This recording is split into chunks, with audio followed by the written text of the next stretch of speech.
गांव का वो वडेरा जो इस लड़की को खरीद कर यहाँ लाया था, जब हम उसके डेरे पर पहुंचे तो ये लोग अपने बिस्तर और जूते छोड़कर भाग चुके थे। शुक्र यह है कि इन्होंने मुकाबले की नहीं ठान ली थी, वरना हमारा वहां से निकलना मुश्किल हो जाता।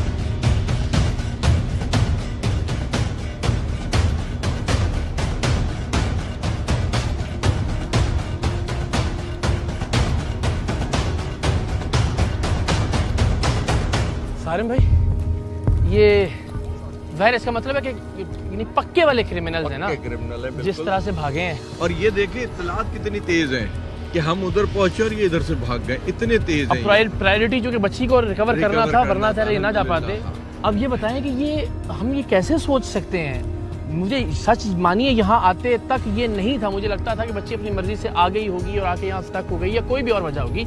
ये खरीदो फरोख्त करके बच्ची यहाँ लाई गई होगी, मैं तसव्वुर नहीं कर सकता था। यही तो दुख है कि 2024 में जहाँ दुनिया कहाँ से कहाँ पहुँच गई है, खुशहाली में, तरक्की में, इंसानियत में, और हम उधर ही हैं जहाँ हम बचपन में सुनते थे या कहीं पढ़ते थे कि जी औरतें बिकती हैं, औरतों की मंडियां लगती हैं। यहाँ वो सब कुछ दिख रहा है हमें कि किस तरीके से एक बच्ची को अगवा किया गया पंजाब से और उसको सिंध में ला करके जो है ना इस तरीके से बेचा जा रहा है, और वो तड़प रही है, तरस रही है। इसको अपने माँ बाप को ही नहीं पता कि जिंदा है या मुर्दा है या क्या हुआ उनका। ये तो जुल्म है बहुत ज्यादा।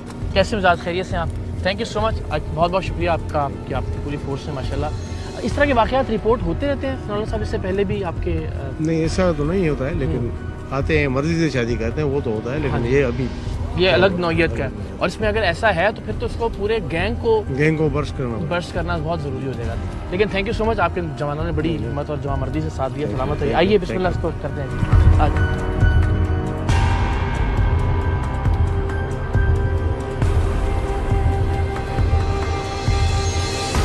हम ताहिरा और उसके बच्चों को लेकर काजी अहमद पुलिस स्टेशन पहुंचे तो हम पर ताहिरा की 11 साला कैद के बारे में मजीद हौलनाक इंकशाफ हुए।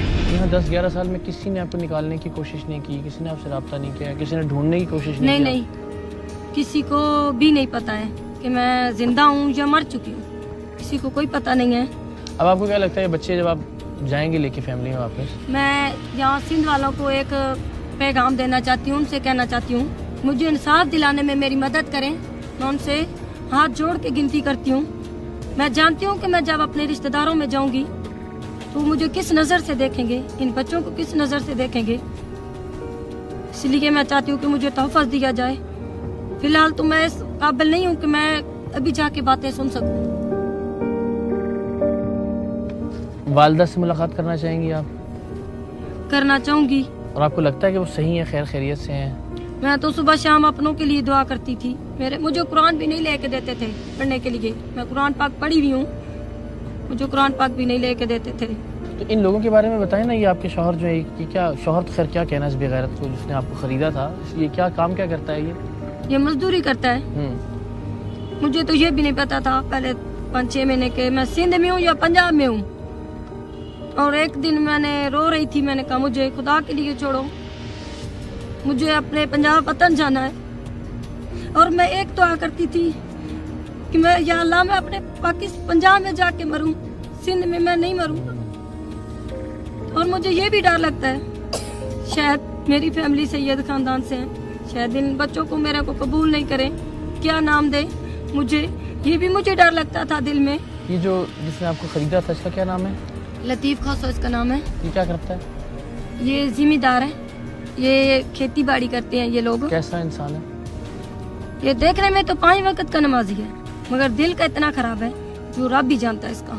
अगर इसको इतना ख्याल आता, 5 वक्त नमाज पढ़ता है, लेकिन आपको खरीदा और खरीद के इसने आगे इसको दिया आपने? इसको दिया, मगर इसने ये नहीं सोचा कि मेरी भी बेटियां हैं, ये भी किसी की बेटी है। मैंने यहाँ तक इनकी मिन्नत की है, मैंने कहा देखो मुझे तुम लोग छोड़ दो, मुझे आजाद कर दो, मैं तुम लोगों के साथ कोई केस नहीं करूंगी, कोई कुछ नहीं करूंगी, मुझे अपनों से मिलने की इजाजत दे दो, मैं अपनों को मना लूंगी।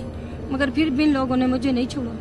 सबसे पहले अपनी बेटी से मिलना चाहेंगी या अपनी वालिदा से? बेटी तो आपकी 15 साल की हो गई होगी अगर वो सेहत सलामती के साथ जिंदा हुई तो? जी। तो उससे मिलना चाहेंगी या अम्मी से मिलना चाहेंगी? पहले मैं अपनी बेटी से भी देखना चाहती हूँ, मैंने उसको आज तक नहीं देखा है, और अपनी अम्मी को भी देखना चाहती हूँ।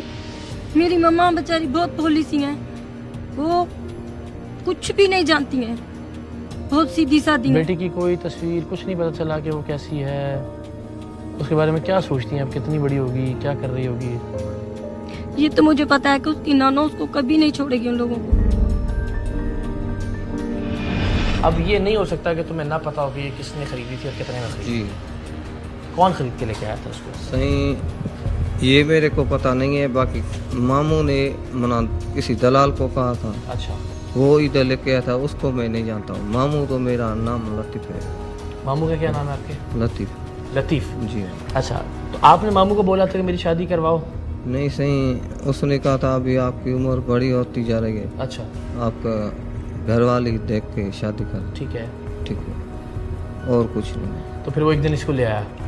ये नहीं ले आया, दूसरे ले आया सही। दूसरे ले आए इसके जी। पास ना, ये तुम्हारे पास लेके आ गया, ये घर जी। पे ले आए थे इसको? जी हाँ, तो कुछ पता नहीं कितने पैसे दिए इसके बदले में? ये सर मुझे पता नहीं। बताया तो होगा ना उसने? ये तो कहता रहे पता नहीं, इसको 1.5 लाख खन में मेरे ख्याल से।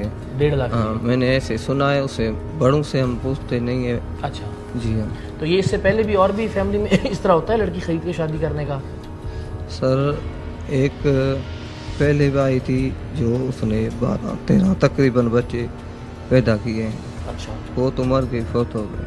तो वो भी खरीद के लाए थे? जी हाँ वो सर, कितने में लाए थे उसका कुछ पता है? वो सही पहले की बात है, नानू जब जिंदा था उसने लिया। अच्छा, उस वक्त पुरानी बात है, तो जी। इस वक्त ये लेके आए। जी तो हाँ। ये इसने तुम्हें कहा नहीं कि मुझे जाना है अपनी अम्मी के पास या अपनी फैमिली वालों के पास या घर वालों के पास? सही से बताना। देखो। इसने सही मुझे कहा है 2-3 दफा, हम्म। और कुछ नहीं। लेकिन आपने नहीं जाने दिया उसको, आप रोकते थे कि ना जाओ। अच्छा, ये तुम्हें तो पता था ना, समझदार आदमी हो तुम, जी कि इस तरह से खरीद कर ला के तो निकाह नहीं होता ना? वो तो सही नहीं होता है, हमारे बहरारी के हिसाब से हम तो ऐसे शादियां करते हैं।